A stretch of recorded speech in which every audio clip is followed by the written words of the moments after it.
खुदावंद यीशु मसीह जो कि कामिल खुदा और कामिल इंसान है, उसी के नाम में आपकी सलामती हो। अब यीशु मसीह के बारे में आपने एक लफ्ज़ जो सुना होगा वो है ज़ाते लासानी, यानी कि एक ऐसी हस्ती जिसकी मानिद कोई दूसरा नहीं है। अब ये कोई जज्बाती टाइटल नहीं है जो यीशु मसीह को दिया जाता है, बल्कि ये बात 100% दुरुस्त है कि उसकी मानिद का कोई दूसरा है नहीं है। जैसे कि इस वीडियो के शुरू में मैंने कहा कि वो कामिल खुदा और कामिल इंसान है, तो इसीलिए हम उन्हें ज़ाते लासानी कहते हैं। अब एक तरफ तो ये हमारे लिए बड़ी काबिल फ़ख्र बात है, लेकिन दूसरी तरफ यीशु मसीह की ये लासानियत कई तरह के शक व शुबहात को और गलतफहमियों को जन्म भी देती है। क्योंकि जब हम अंजीली बयानात में यीशु की ज़िंदगी का मुताला करते हैं तो हम देखते हैं कि वो ऐसी बातें कर रहे होते हैं जो कि एक आम इंसान कर नहीं सकता है, और दूसरी तरफ जब हम ये सोचना शुरू कर देते हैं कि वो खुदा है, लेकिन फिर अचानक से वो कोई ऐसी बात कहते हैं जो कि हम सोच नहीं सकते हैं कि खुदा ऐसा कर सकता है या कह सकता है। और दरअसल जब आप इल्मुल मसीह या क्रिस्टोलॉजी का मुताला करते हैं तो यही एक अहम नुक्ता होता है जिसको हमने सॉल्व करना होता है। तो आज की वीडियो में भी हम कुछ ऐसी ही बात पर गौर करने जा रहे हैं कि जहां पर हम यीशु मसीह को रोता हुआ देखते हैं, और ये बात हमारे लिए अजीब है कि किस तरह से मुमकिन है कि अगर वो खुदा है तो वो रोए। तो आज हम जिन 3 आयत पर गौर करेंगे, उनमें से पहली आयत है यूहन्ना की मार्फत लिखा गया इंजीली बयान, उसका 11वां बाब और उसकी 35 आयत। तो हम सिर्फ 35वीं आयत नहीं पढ़ेंगे, बल्कि हम 33 आयत से लेकर 35 आयत तक, यानी कि जॉन चैप्टर 11 वर्स 33 टू 35 है जिसे हम पढ़ेंगे। इसमें कुछ यूं लिखा है, जब यीशु ने उसे और उन यहूदियों को जो उसके साथ आए थे रोते देखा तो दिल में नहायत रंजीदा हुआ और घबरा कर कहा, तुमने उसे कहाँ रखा है? उन्होंने कहा, अय खुदावन चल कर देख ले। यीशु के आंसू बहने लगे। तो अब आप इस वाले हवाले से बखूबी वाकिफ होंगे। ये लाजर के बारे में है कि जब लाजर वफात पा जाता है और यीशु मसीह उसकी कब्र पर आते हैं तो उससे पहले वो उसकी बहनों से मिलते हैं, और यहाँ पर वो मरियम से बात कर रहे हैं, जिसके जवाब में ये वाला हवाला लिखा गया है। और यहाँ पर हम ये देखते हैं कि यीशु के आंसू बहने लगे, यीशु मसीह को हम रोता हुआ देखते हैं। तो कई लोग यहाँ पर सवाल उठाते हैं कि यीशु तो खुदा है और उन्हें पता था कि कुछ देर में वो इस मुर्दे को जिंदा करने जा रहे हैं, तो फिर वो रोते क्यों हैं? तो इसी बात को समझने के लिए दरअसल मैंने 33वीं आयत भी पढ़ी, और वहां पर लिखा है कि यीशु मसीह रंजीदा हुए और घबरा कर कहने लगे। तो जो पहला लफ्ज़ इसका तर्जुमा रंजीदा किया गया है, वो दरअसल उसका मतलब होता है गुस्से से भर जाना, और इतना गुस्से से जैसे कहते हैं कि नथनों से धुआं निकलने लगना। तो इस तरह का जज्बात का यहाँ पर यीशु के बारे में कहा गया है। और दूसरी तरफ जब घबरा कर, तो इसका मतलब है कि बेचैन होना।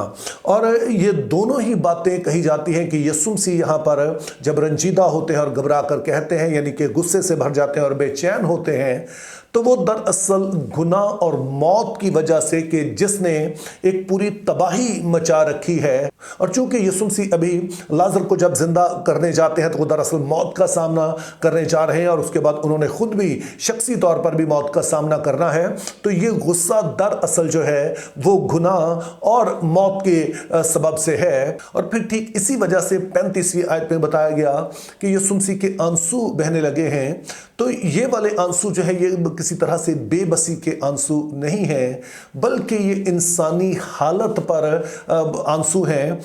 और फिर उलमाए बाइबल का ये भी मानना है कि अगरचे कि ये आंसू मौत और गुनाह के सबब जो इंसान की हालत हो गई है, जो तकलीफ इंसान को पहुंच रही है, उसके सबब से हैं, लेकिन ये सब कुछ यीशु मसीह अपनी इंसानी ज़ात में महसूस करते हैं। और बेशक खुदा ताला सभी कुछ जानते हैं, लेकिन यहां पर यीशु मसीह इंसान होते हुए अब उस तजर्बे में से गुजर रहे हैं जिसमें से इंसान गुजरते हैं, वो सारे दुख और तकलीफ जो गुनाह और मौत के सबब से दुनिया में मौजूद है।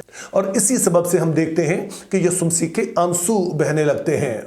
और फिर दूसरा हवाला जहां पर हमें बताया गया कि यीशु मसीह रोए, वो मुक़द्दस लूका की मार्फत लिखा गया इंजीली बयान, उसका 19वां बाब और उसकी 41वीं आयत है। लेकिन हम साथ में 42वीं आयत भी पढ़ेंगे, जिसमें यूँ लिखा है, जब नज़दीक आकर शहर को देखा तो उस पर रोया और कहा, काश के तू अपने उस दिन में सलामती की बातें जानता, मगर अब वो तेरी ही आंखों से छिप गई है। अब आप शायद इस बात से भी वाकिफ होंगे कि ये अल्फाज उस वक्त के हैं कि जब यीशु मसीह शाहाना अंदाज में यरूशलेम में दाखिल होते हैं, और बहुत सारे लोग हैं जो कि उनको इब्ने दाऊद के तौर पर कबूल करके नारे भी लगाते हैं, यानी कि वो उसे मसीह मानते हैं। लेकिन बड़ी तादाद जो यहूदियों की और ख़ास तौर पर जो सरकर्दा लोग थे मुआशरे के, जिनमें काहिन, सरदार काहिन और इसी तरह से जो उमरा थे और जो फ़की फरीसी थे, सदूकी, तो जो अहम लोग थे, उन्होंने यीशु मसीह को बतौर मसीह रद्द कर दिया। जिसका मतलब है कि सिर्फ वही यीशु को बतौर मसीह रद्द नहीं कर रहे हैं, बल्कि बहसीयत कौम बनी इसराइल ने उसे रद्द कर दिया है। और यरूशलेम चूंकि यहूदी कौम की पहचान था, जहां पर हैकल मौजूद थी, तो अब जब उन्होंने अपने खुदा को, अपने मुनज्जी, अपने मसीह को रद्द कर दिया है, तो इसके जवाब में लिखा है कि यीशु मसीह रोए। लेकिन यहां पर जो रोने के लिए यूनानी जुबान में लफ्ज इस्तेमाल हुआ है वो डाक्टुओ से मुख्तलिफ है। यहां पर इस्तेमाल होने वाला लफ्ज कलाओ है, और इसका मतलब होता है बाआवाज बुलंद मातम करते हुए रोना। तो ये अजीब बात है कि यीशु मसीह को यहाँ पर हम मातम करता देखते हैं, उसको हम रोता हुआ देखते हैं। लेकिन सवाल हमारे लिए फिर से यही है कि यीशु मसीह यहाँ पर बतौर इंसान या बतौर खुदा रोते हैं। तो अगर आप इसी हवाले को दूसरे इंजीली बयानात में भी पढ़ें, तो फिर एक तस्वीर जो हमें सामने आती है वो ये है कि यीशु मसीह का कहना है, ऐ यरूशलेम, तू जो नबियों को कत्ल करता है, और मैंने कितनी बार चाहा कि जिस तरह मुर्गी अपने बच्चों को अपने परों के नीचे छुपा लेती है, तुझे मैं अपने परों के नीचे छुपा ली, लेकिन तुमने ना चाहा। तो यहाँ पर हमें नजर आता है कि यीशु मसीह सिर्फ इंसान के तौर पर नहीं कह रहे हैं, बल्कि खुदा के तौर पर कह रहे हैं। और ऐसा वो इसलिए कर पाए चूंकि वो इंसानी बदन में है।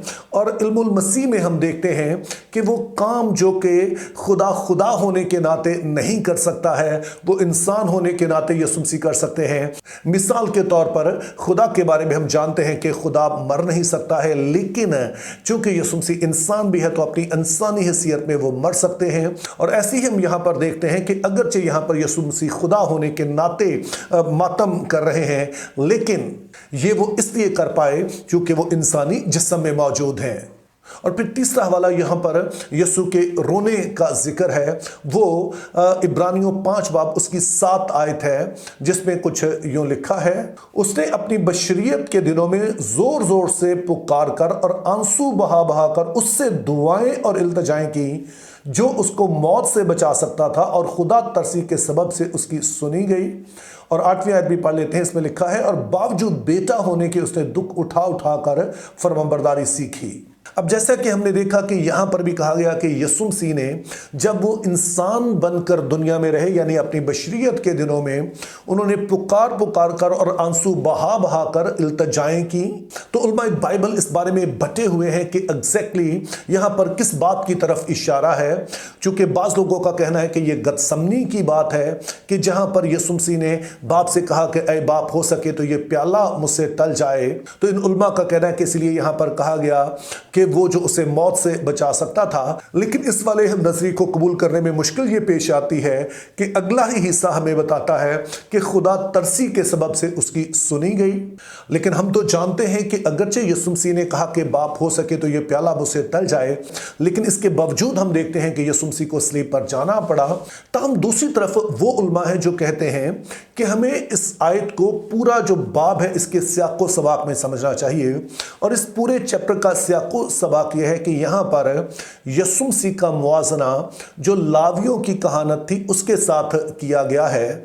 और जब इसी चैप्टर का शुरू का हिस्सा पढ़ते हैं तो वहाँ पर बताया गया कि जो सरदार काहिन होते थे यहूदियों के, अहद अतीक में जो सरदार काहिन थे, उनको हम देखते हैं कि इससे पहले कि वो अपनी कौम के गुनाहों के लिए कुर्बानी चढ़ाएं, वो अपने लिए कुर्बानी चढ़ाते थे ताकि खुद वो बेगुनाह हो, और जब वो पाक तरीन मुकाम में दाखिल हों तो वहाँ पर वो मर ना जाएं, और अगर वो मर जाते हैं तो जाहिर है फिर उनकी कुर्बानी भी कबूल नहीं होगी। तो इसलिए उनका जो पाक होना बड़ा ज़रूरी था, क्योंकि लाजम था कि वो पाक तरीन मुकाम में पाक हालत में जाएं, और ये पाकीज़गी उन्हें अपने लिए जब वो कुर्बानी चढ़ाते थे तो तब मिलती थी। और यहाँ पर यीशु मसीह के बारे में बताया गया कि अगरचे कि उन्होंने कोई गुनाह नहीं किया है, लेकिन फरमाबरदारी उनके लिए कोई आसान काम नहीं था, और वो खुदा के फरमाबरदार रहने के लिए उन्होंने आंसू बहा बहा कर दुआएं की। जैसे कि हम गतसमनी में भी देखते हैं कि उन्होंने जो दुआ की वो ये थी कि ऐ बाप, हो सके तो ये प्याला मुझसे टल जाए, तो अभी मेरी नहीं बल्कि तेरी मर्जी पूरी हो। और मुकद्दस लूका के इंजीली बयान में जब हम इस वाक़े को पढ़ते हैं तो वहाँ लिखा है कि एक फरिश्ता था जो आसमान से ज़ाहिर हुआ और वो उसे तक़वियत देता था। तो यहाँ पर यीशु मसीह ने ना सिर्फ मौत से बच जाने के लिए दुआ की, बल्कि उन्होंने बाप के फरमाबरदार रहने के लिए भी दुआ की, ताकि वो पूरी तरह से बाप की मर्जी में ढल सकें। और उनकी दुआ सुनी भी गई, और चूंकि वो इंसानी बदन में है तो उन्हें वो तक़वियत दी गई ताकि वो पूरी तरह से बाप की मर्जी में ढल सकें। क्योंकि अगर वो पूरी तरह से बाप की मर्जी में ढलेंगे तो तभी वो सरदार काहिन बन सकेंगे। तो इस तरह से मेरे अजीजों हम देखते हैं कि 3 जगह हैं जहां पर यीशु मसीह के बारे में कहा गया कि उन्होंने आंसू बहाए, वो रोए। तो उनमें से एक जगह पर वाज़े तौर पर वो खुदा के तौर पर हमें रोते हुए नजर आते हैं, लेकिन खुदा के तौर पर वो रो इसलिए सकते हैं चूँकि वो इंसानी बदन में है, और इंसानी तौर पे वो जो एक एक्सप्रेशन है दुख का, मातम का, उसका इजहार करते हैं। तो यूँ अगरचे कि खुदा नहीं रोता है, लेकिन हमारा खुदा इसलिए रो सकता है क्योंकि वो बयाक वक्त खुदा भी है और इंसान भी। Think biblically, live purposefully. Have a very good day.